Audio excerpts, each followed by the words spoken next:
도봉구 쓰레기 수거업체의 인력비 부당 지급으로 서울시 주민감사가 진행된 내용 보도해드린 바가 있습니다. 관련 내용이 보도된 이후 해당 업체 대표가 취재진에게 인력비 지급에 대한 입장을 밝히고 도봉구청은 다른 두 쓰레기 수거업체 특정 감사를 준비하고 있습니다. 강혜진 기자입니다. 도봉구의 한 청소업체 노동자들이 제기한 주민감사의 핵심은 인력비 부당 지급입니다. 구 예산으로 지급되는 인력비는 한 달치 월급인 직접 비용과 일반 관리 비용인 간접 비용으로 구분됩니다.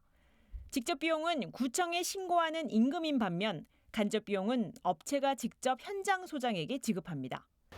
2인 1조, 3인 1조 노동자 가운데 한 명이 빠질 경우 대체 인력으로 현장 소장이 투입됩니다. 이런 경우 소장은 간접 비용 대상인데 직접 비용으로 구청에 신고돼 주민 세금이 쓰인 겁니다. 노동자들은 누적된 인력비 부당 지급에도 구청이 미온적으로 대응한 문제를 제기했습니다. 그 입찰에서 계약을 하게 되면 여러 가지 인력에 대한 부분, 금액을 어떻게 쓰겠다 여러 가지 해서 보안각서부터 해서 여러 가지 각서, 그다음에 계약 파기에 대한 내용을 다 각서를 쓰는 게 있어요.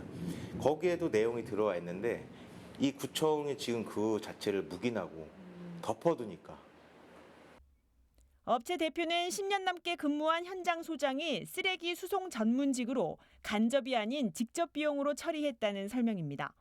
그러나 주민감사 조사관들은 대체 인력인 현장 소장이 노동자와 같은 임금 처리가 될 수 없다고 해석했습니다. 감사 결과에 대한 논쟁 끝에 업체 측은 간접 비용 처리 조치를 수용했다며 인력비 갈취는 아니라는 주장입니다.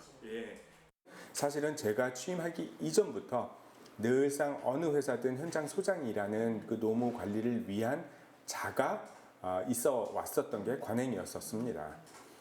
물론 그 이후에 어떠한 그 법리적인 부분이나 계약법에 의해서 그런 부분들을 지금은 완전히 그 해소를 한 상황이었었고요. 2019년도에는 그렇지 못했기 때문에 제가 주민감사는 그 결과에는 제가 받아들이는 걸로.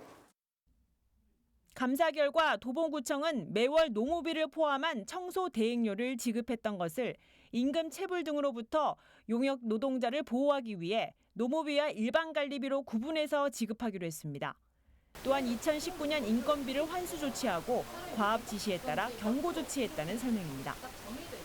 대행업체 입찰 기준이라든지 계약 해지 조건이라든지 아니면 계약 위반 사항 기준 조건이 있는데 1차적으로는 대체적으로 이제 어떤 사안에 대해서 경고 조치를 한다거나 아니면 과태료 아니면 과징금 이렇게 이제 금액이 산정되는 것이고 계약 해지라든지 그런 내용들은 일단 없습니다. 도봉구는 쓰레기 수거 대행 용역비로 연간 100억 원이 넘는 주민 세금을 투입하고 있습니다. 또한 나머지 두 업체는 내부적으로 특정 감사를 추진한다는 방침입니다. BTV 뉴스 강혜진입니다. BTV 뉴스를 더 많이 보고 싶으시다면 여기 구독 버튼을 눌러주세요. 추천 영상도 누르면 바로 재생됩니다. 또 다양한 서울 소식을 보고 싶으시다면 휴대폰에서 가지 앱을 다운로드해보세요. 저희 BTV 뉴스를 시청해주셔서 감사합니다.